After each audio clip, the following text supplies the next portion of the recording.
Hay momentos en la carrera de un juez en los que te das cuenta de que no solo estás dictando sentencia en un caso, estás defendiendo todo el sistema judicial de la corrupción. Ese momento llegó para mí un jueves por la tarde en septiembre, cuando el jefe de policía, Raymond Garrett, entró en mi sala del tribunal, me miró a los ojos y dijo: «Juez, necesita entender algo. Yo dirijo esta ciudad, usted trabaja para mí. Este caso va a desaparecer o usted va a desaparecer». En 38 años en este estrado me había enfrentado a acusados enojados, abogados desesperados y personas poderosas tratando de usar su influencia para evitar la rendición de cuentas. Pero nunca nadie me había amenazado directamente en un tribunal abierto. Nunca nadie había declarado tan audazmente que controlaban el sistema judicial. Y ciertamente nunca había tenido a un jefe de policía en funciones diciéndome que me haría desaparecer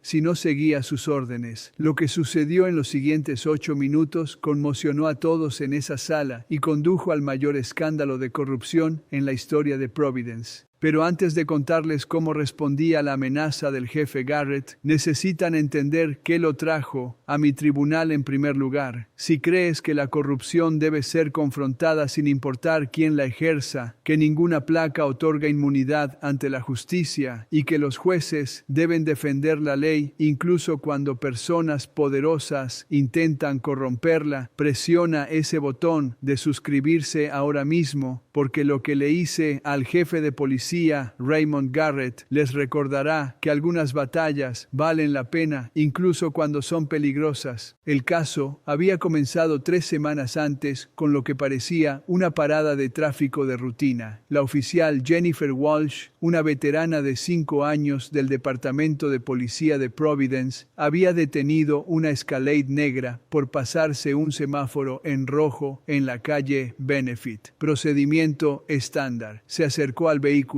pidió licencia y registro. El conductor era Marcus Chen, un ingeniero de software de 34 años sin antecedentes penales. Pero lo que la oficial Walsh vio en el asiento trasero cambió todo. 3 kilos de cocaína, mal ocultos bajo una chaqueta, con un valor en la calle de aproximadamente $300,000. La oficial Walsh pidió refuerzos, arrestó a Marcus Chen y confiscó el vehículo. Marcus fue acusado de tráfico de drogas, un delito grave que conlleva un mínimo obligatorio de 10 años en una prisión estatal. Parecía un caso cerrado. El video de la cámara corporal de la oficial Walsh mostraba todo, excepto que Marcus Chen juraba que era inocente. Afirmaba que nunca había visto esas drogas antes. Dijo que le había pedido prestado la Escalade a su primo esa mañana porque su propio auto estaba en el taller. La Escalade pertenecía a su primo, David Chen, y David Chen era el sobrino del jefe de policía, Raymond Garrett. De repente, lo que debería haber sido un caso sencillo de tráfico de drogas se complicó. La abogada de Marcus, una defensora pública llamada Sara Martínez, presentó mociones alegando que las drogas fueron plantadas. Presentó registros telefónicos que mostraban que Marcus había tomado prestado el auto a las 8:00 a.m. La parada de tráfico ocurrió a las 8:47 a.m. Ella argumentó que no había forma de que Marcus pudiera haber sabido sobre las drogas en un vehículo que había estado conduciendo por menos de 1 hora. La oficina del fiscal de distrito, bajo presión de alguna parte, ofreció a Marcus un acuerdo: declararse culpable de posesión, obtener libertad condicional y no ir a la cárcel. Marcus se negó. «Yo no hice esto, no diré que lo hice». Ahí fue cuando las cosas se pusieron extrañas. La oficial Walsh fue repentinamente transferida a tareas administrativas. Su expediente personal, anteriormente impecable, de repente mostraba quejas sobre su desempeño, quejas anónimas, quejas que aparecieron después de que arrestara a Marcus Chen. Sara Martínez recibió una llamada telefónica en su casa a altas horas de la noche. Una voz masculina dijo: «Deja el ángulo de la evidencia plantada, acepta el acuerdo de culpabilidad, no hagas esto complicado». Ella lo reportó a la policía, no pasó nada. Luego, la fiscal que manejaba el caso, Jennifer Chen, sin relación con Marcus, se recusó abruptamente, citando posibles conflictos de interés que no especificó. El caso aterrizó en mi expediente para una audiencia preliminar para determinar si había evidencia suficiente para ir a juicio. Fue entonces cuando el jefe de policía, Raymond Garrett, hizo su aparición. La audiencia estaba programada para las 2:00 p.m. de un jueves. Marcus Chen se sentó en la mesa de la defensa con Sara Martínez. La mesa del fiscal estaba vacía. El nuevo fiscal, todavía poniéndose al día, no estaba presente, pero sentado en la primera fila de la galería, con uniforme de gala completo, estaba el jefe Raymond Garrett, de 62 años, veterano de 35 años en la policía y jefe durante los últimos 8 años. Llevaba su uniforme como una armadura, su pecho cubierto de menciones honoríficas, medallas de servicio, citas al valor y premios de liderazgo. Este era un hombre que había construido una carrera, pareciendo intocable, pero su presencia en mi tribunal era inusual. Los jefes no asisten a audiencias preliminares para casos de drogas. Tienen departamentos que dirigir, conferencias de prensa que dar, políticos con quienes reunirse. Su presencia allí enviaba un mensaje. Yo simplemente no sabía todavía cuál era ese mensaje. Su señoría, comenzó Sara Martínez. Antes de proceder con la audiencia preliminar, necesito llamar la atención del tribunal sobre algo. Mi cliente, Marcus Chen, mantiene su inocencia. Las drogas encontradas en el vehículo pertenecen a David Chen, el propietario del vehículo. David Chen es sobrino del jefe de policía, Raymond Garrett, quien está presente en esta sala hoy. Ella hizo una pausa. Su señoría, en las 3 semanas, desde el arresto de mi cliente, han comenzado a suceder cosas extrañas. La oficial Walsh, quien realizó el arresto, ha sido transferida a trabajo de escritorio. He recibido llamadas telefónicas amenazantes. La fiscal original se recusó y múltiples testigos que estuvieron presentes en la escena del arresto se han negado repentinamente a hablar conmigo, citando consejos del departamento de policía. Miré al jefe Garrett. Su expresión no había cambiado. Calmado, confiado, impasible. Señorita Martínez, esas son acusaciones serias. ¿Tiene pruebas que respalden este patrón de interferencia? Su señoría, tengo los documentos de transferencia de la oficial Walsh, fechados 2 días después del arresto. Tengo registros telefónicos que muestran llamadas a mi teléfono celular personal desde números irrastreables. Tengo correos electrónicos de testigos declarando que se les aconsejó no involucrarse. Y tengo esto. Ella sostuvo un documento. Este es el registro del vehículo para la Escalade. Muestra a David Chen como el propietario. Este es el registro de arrestos de David Chen. Tiene 2 condenas previas por tráfico de drogas. Y este es un memorando del Departamento de Policía de Providence, marcado como confidencial, que de alguna manera llegó a mi oficina. Muestra que David Chen ha sido un informante confidencial para el departamento durante los últimos 3 años. Un informante dirigido personalmente por el jefe Garrett. La sala estalló en susurros. Levanté mi mano para pedir silencio. Señorita Martínez, ¿cómo obtuvo un memorando policial confidencial? Fue dejado en mi buzón en la oficina del defensor público. Su señoría, anónimamente, alguien dentro del departamento quiere que esta información sea pública. Miré el documento. Parecía auténtico. Membrete policial, formato correcto. La firma del jefe Garrett en la parte inferior. Jefe Garrett, dije. Usted está presente en esta sala. ¿Le gustaría responder a estas acusaciones? Se puso de pie lentamente y cuando habló, su voz llevaba la autoridad de 3 décadas en la aplicación de la ley. Su señoría, estoy aquí como un ciudadano preocupado y como el jefe de policía que quiere asegurar que se haga justicia. David Chen fue un informante, eso es correcto, pero su estatus como informante es irrelevante para este caso. Marcus Chen fue atrapado con 3 kilos de cocaína. La evidencia es clara. La oficial Walsh hizo su trabajo. El hecho de que Marcus resulte estar relacionado con un exinformante no cambia la evidencia. ¿Exinformante? Sara Martínez saltó sobre la palabra. Entonces David Chen ya no es un informante. La mandíbula del jefe Garrett se tensó. Eso no es relevante para estos procedimientos. Su señoría, continuó Sarah, creo que es muy relevante. Creo que David Chen estaba usando el vehículo de su primo para transportar drogas. Creo que cuando la oficial Walsh detuvo ese vehículo y encontró las drogas, sin saberlo, arrestó al sobrino del jefe de policía. Y creo que todo lo que ha sucedido desde la transferencia, las amenazas, la presión, ha sido para proteger a David Chen y por extensión proteger al jefe Garrett del escándalo de tener un sobrino traficante de drogas que también era un informante de la policía. Ella se giró para enfrentar al jefe directamente. Creo que el jefe Garrett ha estado brindando protección a su sobrino, permitiéndole vender drogas bajo la cobertura de ser un informante. Y cuando mi cliente tomó prestado inocentemente ese vehículo, se convirtió en el chivo expiatorio de cargos que deberían presentarse contra David Chen. El silencio en la sala era absoluto. Sarah Martínez acababa de acusar al jefe de policía de corrupción en un tribunal abierto. El rostro del jefe Garrett se puso rojo. Su señoría, esto es indignante. La señorita Martínez está haciendo acusaciones descabelladas sin pruebas. Está tratando de crear una duda razonable atacándome personalmente. Exijo que la sancione por esta conducta y proceda con la audiencia basada en la evidencia real, no en teorías de conspiración. Miré a Sarah. Señorita Martínez, ¿tiene pruebas de que el jefe Garrett ha estado protegiendo a su sobrino, o es esto especulación?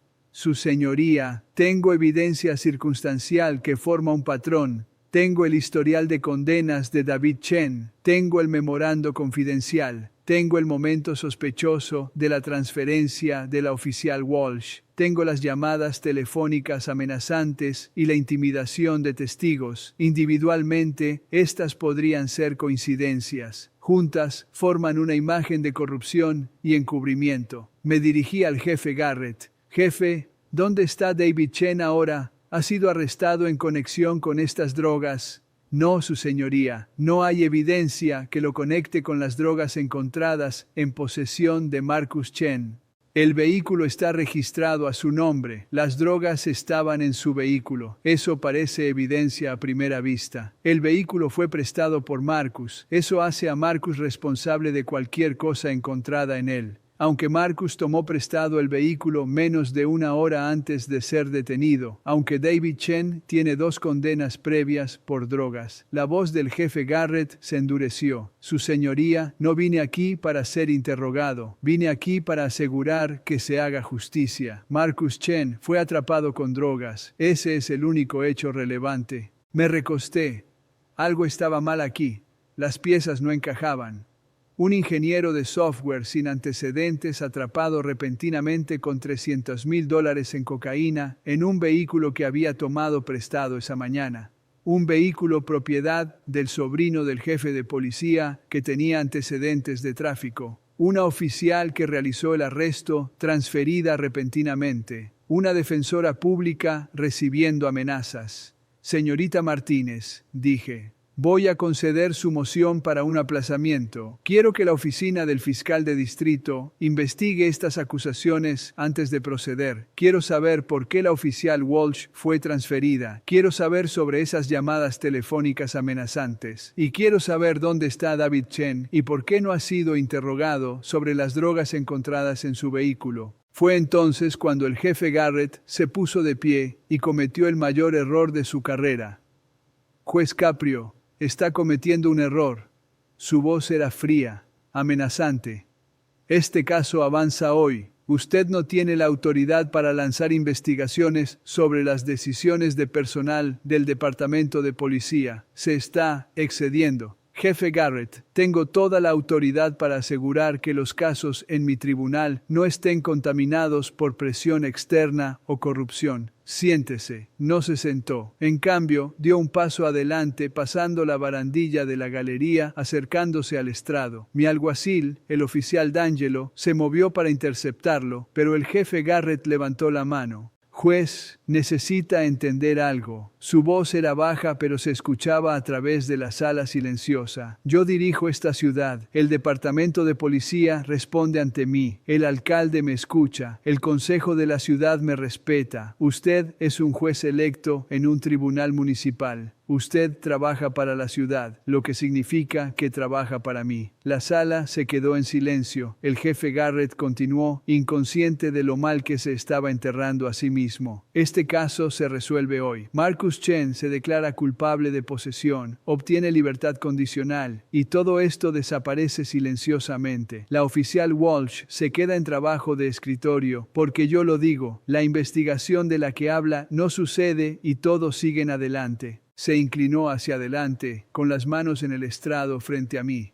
Porque si continúa por este camino, juez, si sigue presionando esto, las cosas se van a poner muy difíciles para usted. Se pueden presentar casos, se pueden hacer acusaciones, la gente puede perder elecciones. ¿Entiende lo que estoy diciendo? Entendí perfectamente. El jefe de policía de Providence me estaba amenazando en un tribunal abierto, prometiendo consecuencias si no abandonaba mi indagación sobre su corrupción. Si crees que la corrupción debe ser confrontada inmediata y decisivamente, comparte este video ahora mismo, porque lo que hice a continuación acabó con la carrera de Raymond Garrett y expuso una red de corrupción que llegaba directamente a la cima del departamento de policía de Providence. Me levanté lentamente. Jefe Garrett, ¿acaba de amenazarme en mi propia sala del tribunal? Sonrió con confianza. Le estoy dando realidad, juez. Le estoy diciendo cómo funcionan las cosas en Providence. Quiere mantener su posición, quiere evitar problemas. Trabaje conmigo, no contra mí. Oficial D'Angelo, dije, mi voz tranquila, pero con autoridad absoluta. Arreste al jefe Garrett inmediatamente. El alguacil se congeló. Su señoría me escuchó. El jefe Raymond Garrett está bajo arresto por intimidación de un funcionario judicial, obstrucción de la justicia y desacato criminal al tribunal. Póngalo bajo custodia ahora. La sala del tribunal explotó. El rostro del jefe Garrett pasó de confiado a sorprendido. No puede arrestarme. Soy el jefe de policía.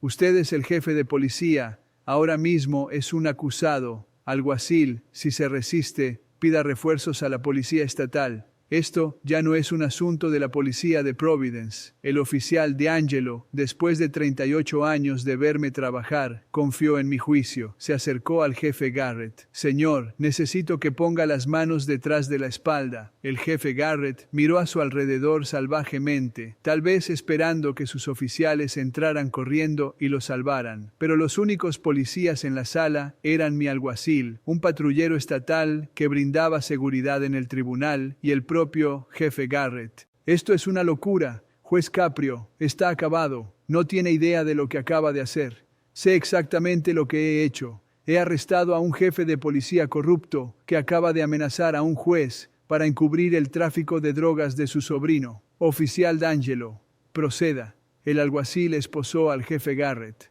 La imagen del jefe de policía de Providence en uniforme de gala completo, con todas sus condecoraciones, siendo esposado en un tribunal municipal, era surrealista. El jefe Garrett seguía gritando mientras se lo llevaban. Se arrepentirá de esto. Tengo amigos, tengo poder. Esto no se mantendrá. Está cometiendo el mayor error de su carrera. El mayor error de mi carrera sería dejar que me amenazara y no hacer nada al respecto. El mayor error sería permitir que la corrupción intimide al sistema judicial. No voy a cometer ese error. La puerta se cerró detrás de él, ahogando sus protestas. Me dirigí al patrullero estatal que había estado brindando seguridad. Patrullero Michaels, necesito que contacte a la policía estatal de Rhode Island inmediatamente. Dígales que he arrestado al jefe de policía, Raymond Garrett, por intimidar a un funcionario judicial. Necesito detectives de la policía estatal aquí dentro de 1 hora para tomar custodia y comenzar una investigación formal. El patrullero Michaels, todavía en shock, asintió y sacó su radio. Miré a Sara Martínez y a Marcus Chen. Señor Chen, su caso se aplaza pendiente de investigación. Es liberado bajo su propia responsabilidad. Señorita Martínez, compile todo lo que tiene, registros telefónicos, declaraciones de testigos, ese memorando confidencial, todo, y entrégueselo a la policía estatal cuando lleguen. Sí, su señoría, gracias. No me agradezca todavía. Si el jefe Garrett decía la verdad sobre sus conexiones, acabamos de patear un avispero, pero si estaba mintiendo y faroleando, acabamos de exponer una corrupción que necesitaba ser expuesta. De cualquier manera, vamos a averiguarlo. Miré a la galería, a las 50 personas que acababan de presenciar todo. Lo que vieron aquí hoy no puede salir de esta sala todavía. El jefe Garrett amenazó a un juez en funciones y obstruyó la justicia en un tribunal abierto. Esos son crímenes serios, pero hasta que la policía estatal complete su investigación, ordeno a todos aquí no discutir esto públicamente. Si se corre la voz demasiado pronto, la evidencia podría desaparecer. Los testigos podrían ser amenazados. Los coconspiradores podrían huir. ¿Entienden todos? Las cabezas asintieron. Se levanta la sesión. El mazo cayó. En 2 horas, la policía estatal de Rhode Island tenía detectives en mi despacho tomando mi declaración. Les conté todo. La presencia del jefe Garrett en la audiencia, las acusaciones de Sara Martínez, las amenazas, su declaración de que él dirigía la ciudad y que yo trabajaba para él, su promesa de que las cosas se pondrían difíciles si no cumplía, la historia de su sobrino y su estatus como informante. Juez Caprio, dijo cuidadosamente el detective principal, el teniente Frank Morrison, entiende que arrestar a un jefe de policía en funciones va a crear repercusiones masivas. El Departamento de Policía de Providence no va a tomar esto en silencio.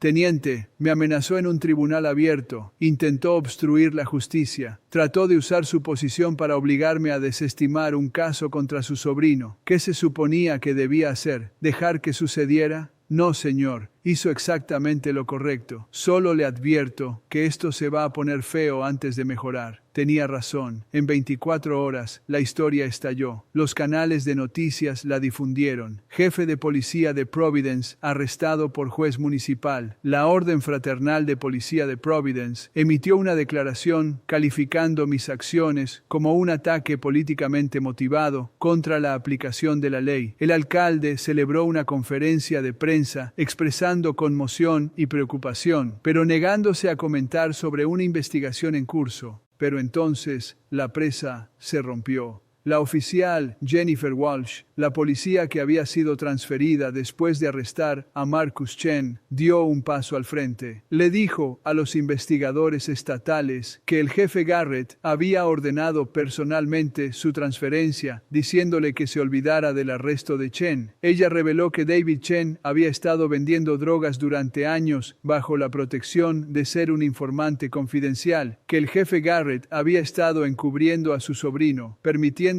operar con impunidad. Otros 2 oficiales dieron un paso al frente con historias similares. Garrett había estado dirigiendo una red de protección para su sobrino y varios otros informantes que en realidad eran solo traficantes pagándole por inmunidad. El memorando confidencial que apareció misteriosamente en el buzón de Sara Martínez provino de la oficial Walsh, quien lo había copiado antes de ser transferida, sabiendo que podría ser destruido. En una semana, los investigadores estatales tenían suficiente evidencia para acusar al jefe Raymond Garrett de crimen organizado, tráfico de drogas, conspiración, obstrucción de la justicia, intimidación de testigos y corrupción de un funcionario público. Los fiscales federales se involucraron. El FBI abrió una investigación de derechos civiles y los cargos contra Marcus Chen fueron desestimados por completo. 2 semanas después de su arresto, Raymond Garrett compareció ante la jueza Patricia Matthews en el Tribunal Superior para la lectura de cargos. Ya no llevaba uniforme, llevaba un traje naranja, sus condecoraciones y medallas habían desaparecido. Se veía pequeño, disminuido, nada como la figura poderosa que había entrado en mi tribunal y me había amenazado. La jueza Matthews fijó su fianza en $500,000 en efectivo. No pudo pagarla. Raymond Garrett Garrett, quien había dirigido la ciudad, quien había tenido conexiones, quien había prometido que me arrepentiría de arrestarlo, se sentó en una celda de la cárcel esperando el juicio. Su lectura de cargos duró 15 minutos. Su caída del poder tomó menos de 3 semanas. 8 meses después, Raymond Garrett se declaró culpable de múltiples cargos de corrupción. Fue sentenciado a 15 años en una prisión federal. En su alocución, la declaración que dan los acusados antes de la sentencia, dijo algo que nunca olvidaré. Su señoría, cuando entré en la sala del juez Caprio, ese día, creí que era intocable. Había sido policía durante 35 años, jefe durante 8. Había construido relaciones con políticos, jueces, fiscales. Pensé que estaba por encima de la rendición de cuentas. Cuando el juez Caprio comenzó a hacer preguntas que no quería que hiciera, me enojé. Hice una amenaza. Le dije que trabajaba para mí. Ese fue el momento en que mi carrera terminó. No cuando comencé a proteger a mi sobrino, no cuando acepté dinero para mirar hacia otro lado. El momento en que amenacé al juez en un tribunal abierto, creyendo que mi placa me protegería de las consecuencias. El juez Caprio me enseñó algo ese día. Nadie está por encima de la ley. Ni los jefes de policía, ni los funcionarios poderosos, nadie desearía haber aprendido esa lección hace 30 años. Tal vez no estaría parado aquí ahora. 3 años después de la condena de Garrett, recibí una carta de la oficial Jennifer Walsh. Estimado juez Caprio, quería actualizarlo sobre lo que ha sucedido desde que arrestó al jefe Garrett. El Departamento de Policía de Providence se sometió a una reestructuración completa. La nueva jefa, la jefa María Santos, implementó protocolos anticorrupción, protecciones para denunciantes y supervisión civil. La cultura ha cambiado. Los oficiales que tenían miedo de reportar corrupción ahora se sienten protegidos. El departamento está reconstruyendo la confianza con la comunidad, pero más importante aún, quería agradecerle personalmente. Cuando el jefe Garrett me transfirió por hacer mi trabajo al arrestar a su sobrino, me sentí impotente. Había seguido cada procedimiento correctamente, había hecho todo bien y estaba siendo castigada por ello. Cuando usted se enfrentó a él, cuando se negó a ser intimidado, cuando lo arrestó a pesar de sus amenazas, me mostró que el sistema puede funcionar, que los jueces existen para proteger la justicia de la corrupción, que enfrentarse al poder, incluso cuando es peligroso, es posible. Estoy de vuelta en la patrulla ahora. Soy una oficial de entrenamiento, enseñando a los nuevos reclutas sobre integridad, responsabilidad y la importancia de hacer lo correcto, incluso cuando es difícil. Les cuento sobre lo que usted hizo, sobre cómo defendió el sistema judicial de un jefe corrupto, sobre cómo arriesgó su carrera para asegurar que se hiciera justicia. Usted salvó mi carrera ese día, pero más que eso, restauró mi fe en que vale la pena servir al sistema. Gracias, respetuosamente, oficial Jennifer Walsh, Departamento de Policía de Providence. Guardé esa carta no porque necesitara validación, sino porque me recordaba por qué había tomado la decisión que tomé cuando el jefe Raymond Garrett me amenazó en mi tribunal. Tuve una elección. Podría haberme echado atrás, continuado el caso como él exigía, evitado la confrontación. Habría sido más fácil, más seguro, pero habría enviado un mensaje de que la corrupción gana, de que las amenazas funcionan, de que las personas poderosas pueden intimidar al sistema judicial, o podía enfrentarme a él, arriesgarme a las repercusiones políticas, enfrentar la posibilidad de que tal vez él realmente tuviera suficiente poder para destruirme. Fue la elección más difícil, pero fue la única elección consistente con el juramento que había tomado 38 años antes. Si esta historia te conmovió, suscríbete a este canal, compártelo con cualquiera que crea que la corrupción debe ser confrontada, que las placas no otorgan inmunidad para cometer crímenes, que los jueces deben defender la justicia, incluso cuando son amenazados por funcionarios poderosos. Raymond Garrett pensó que dirigía la ciudad, pensó que su placa lo hacía intocable, pensó que amenazar a un juez haría desaparecer sus problemas. Estaba equivocado sobre todo en mi tribunal. Nadie está por encima de la ley, ni los acusados, ni los oficiales de policía, ni siquiera los jefes de policía. Cuando me amenazó, hice que lo sacaran esposado, no porque sea valiente o heroico, sino porque defender la integridad del sistema judicial es la responsabilidad más fundamental que tiene un juez. Se levanta la sesión.